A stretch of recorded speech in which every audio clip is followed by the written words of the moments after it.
este 10 de diciembre finalmente culmina el mandato presidencial de Alberto Fernández, una gestión que se debió enfrentar a distintos problemas macroeconómicos, comenzando, recordemos, en primer lugar, a poco de asumir con la pandemia, luego también con lo que fue la sequía, algo que sin dudas generó que se licúe la entrada de dólares a nuestro país, y finalmente también con lo que fue la guerra Rusia y Ucrania, una guerra que desató que los precios internacionales de la energía se elevaran notablemente, y todos estos factores confluyeron finalmente en lo que fue la toma de decisiones en la energía. La energía estuvo en la agenda durante estos 4 años en distintos momentos y marcó hitos importantes durante toda esta gestión. También vimos pasar durante estos 4 años distintos funcionarios. Recordemos en un primer momento en energía a Darío Martínez, bajo lo que fue el Ministerio de Economía con Martín Guzmán, quien luego se retiró también por una diferencia en lo que fue la implementación de la segmentación tarifaria, que finalmente hizo que se retirara y que asumiera Sergio Massa en su lugar y Flavia Rollón luego en la Secretaría de Energía. Vamos a hacer un balance de lo que fue en materia de producción, en materia de energía en general estos 4 años, pero primero vamos a escuchar lo que decía Alberto Fernández en su primera visita a Vaca Muerta como presidente, en su primera visita a Neuquén, cuando anunció lo que fue, sin dudas, lo que va a ser el hito más importante de estos 4 años, que fue el lanzamiento de la obra del gasoducto Néstor Kirchner. En tiempos en que YPF volvió a estar en manos del Estado. Porque hubo un momento, en los años de Cristina, donde YPF fue tomada por el Estado y por la gestión por la gestión del Estado, y empezó este proceso en Vaca Muerta donde pocos confiaban.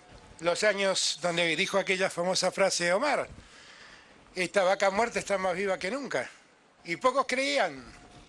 Y fue todo un problema de a ver cómo ha sido aquel acuerdo entre Chevron y YPF. Bueno, miren lo que fue ese acuerdo y lo que dio lugar.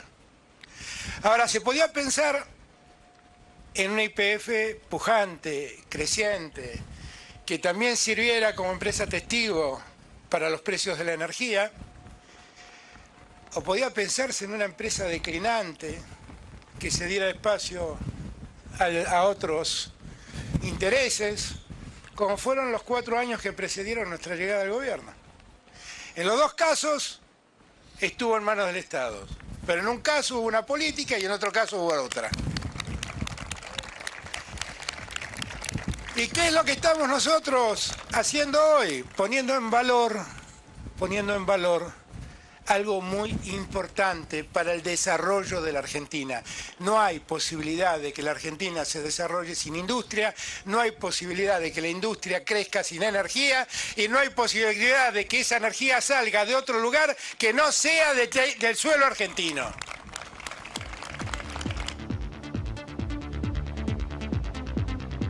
Recordábamos entonces ese momento de la primera visita de Alberto Fernández a Vaca Muerta, donde lanzaba esta obra, teniendo en cuenta que para ese momento el problema de la infraestructura para el gas se había convertido en un problema muy grande que le demandaba a nuestro país la posibilidad de aumentar las importaciones en gas a un precio mucho mayor.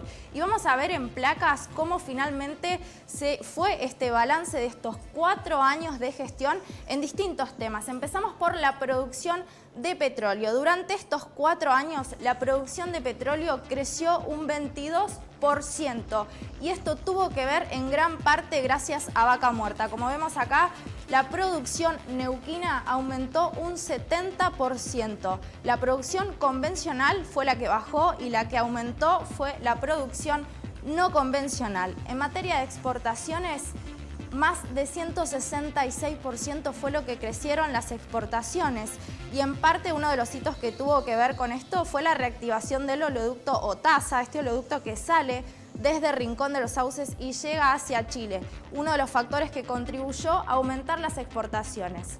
YPF, el rol que tuvo durante estos 4 años, bueno, YPF acaparó el 50% de la producción de petróleo y a la vez aumentó su producción en un 39%. Vamos a ver qué pasa con el gas, qué pasó con el gas. Bueno, en materia de gas, el principal desafío que tuvo el gobierno fue evitar el declino en la producción que venía sucediendo, a la vez que se enfrentaba, como decíamos recién, a este panorama de que no habían infraestructura para sacar el gas, sobre todo el gas que se estaba produciendo en Vaca Muerta. Bueno, un 2% cayó la producción de gas. El principal objetivo fue mantener hasta ahí la producción. La producción neuquina aumentó un 9%.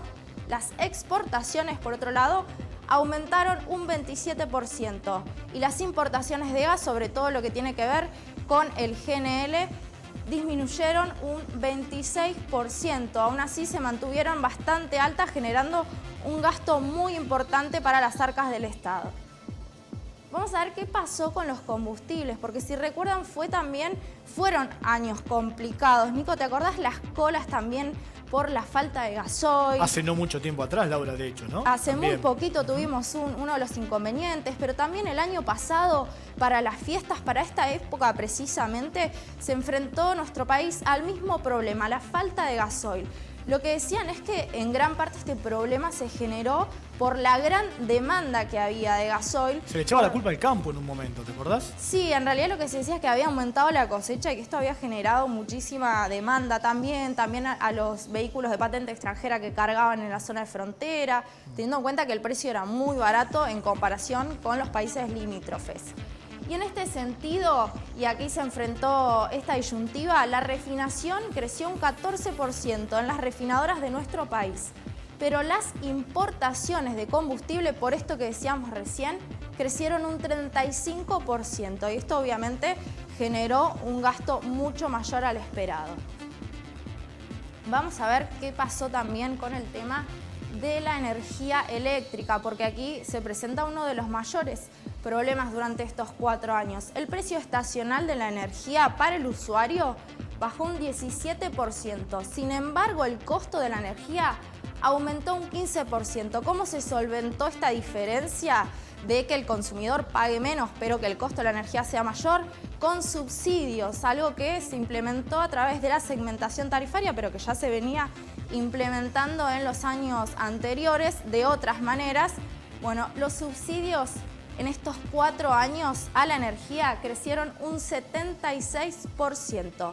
Solo este año nuestro país gastó 4 billones de pesos en subsidios a la energía, que también incluyeron no solo a la tarifa eléctrica, sino también a la importación de gas a través de barcos. Y esto es obviamente lo que va a tener muchísimo peso en lo que sean las decisiones del próximo gobierno. Recordemos que la segmentación tarifaria rige hasta diciembre por lo menos, pero que después habrá que ver cómo se desregula el mercado de precios, no solo en la energía eléctrica, sino también en lo que tiene que ver con los combustibles. 2 temas que el gobierno de Milei adelantó que va a modificar en su totalidad. ¿Qué debemos esperar, Nico? Y posiblemente subas fuertes en lo que sea el precio del combustible y en lo que respecta a la suba a los precios de la luz y del gas que pagan los usuarios. Hay mucha expectativa, Laura, a ver qué pasa, ¿no? A partir no del 10, sino de la semana que viene ya, a ver cuáles son las políticas energéticas, sobre todo del gobierno que se viene. Y también sí, cuál es el vínculo con la provincia de Neuquén, ¿no? Así es, y sobre todo teniendo en cuenta esto, el peso que tenían los subsidios energéticos en la balanza de nuestro país, y que si el recorte, como lo anunció Milei, va a tener que ver con el PBI, va a tener que ver con los gastos, obviamente va a haber un recorte a los subsidios y eso sí o sí va a tener un impacto en lo que finalmente paguen los usuarios en sus facturas. Habrá que ver finalmente si queda algo, como se adelantó en algún momento, para que haya un tope de consumo, haya un mínimo subsidio al consumidor, es algo que se dijo también, para que no sea tan fuerte este golpe para el bolsillo de la gente. Tenemos algunos números más todavía, ¿no, Laura? ¿Qué quedaba? Los hitos, es verdad, Nico. Los hitos en lo que tiene que ver con el problema de la infraestructura. Decíamos que había sido el principal problema que se había enfrentado esta gestión de gobierno. Bueno, el gasoducto Néstor Kirchner fue la obra más importante que está ya generando, transportando el gas y está generando un ahorro de 4.000 millones por año de dólares a nuestro país. Esta fue la obra más importante que se necesitaba, que hacía falta para poder llevar el gas a distintos centros urbanos de nuestro país y evitar lo que salía, el gas importado, teniendo en cuenta esto que además la guerra Rusia-Ucrania impuso precios muchísimo más altos. El oleoducto TASA, que decíamos recién, este oleoducto que sale de Neuquén y va hasta Chile, 17 años estuvo inactivo y finalmente se puso en ejecución y ya está exportando petróleo hacia Chile. Y el oleoducto Duplicar de Oldelval, que es una obra que también se está desarrollando, que el objetivo también tiene que es llevar la producción de vaca muerta hacia el puerto Rosales en Bahía Blanca y generar así mayores exportaciones. Estas fueron las obras más importantes en infraestructura en lo que tiene que ver con hidrocarburos, que sin duda fueron algo positivo.